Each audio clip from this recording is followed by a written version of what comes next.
Welcome to this quick and easy tutorial. I'll be showing you how to align in Autodesk 3ds Max. Alright, so first up, as you can see, we have these two objects. One is up the top and one is at the bottom. Now go ahead and select the source object and press Alt plus A. Alright, this one is the standard align tool.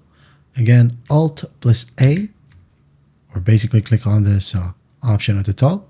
And then once that's done, click on the target or the target object. This is the source. This is the target. So click on it.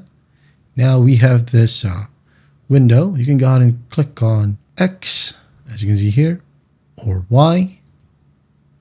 Remove X if you want to, or just keep it to Z, or Z and X. If you tick all of them, it will be right at the center. Okay, you can see here from current object's pivot point, target object will be pivot point as well. And if you want to mess around align orientation and match scale, by all means, go ahead and check it out. All right. If you want to remove X right here, just leave Y and Z and click on apply, click on OK. If you're happy with that, as you can see here, they are aligned. Another option for alignment is the quick align option.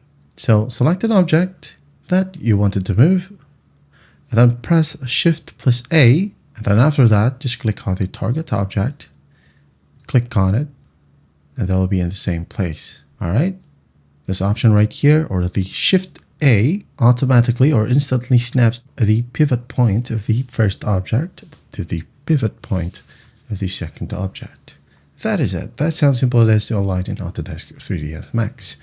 I hope this video helps, and I'll see you in the next one.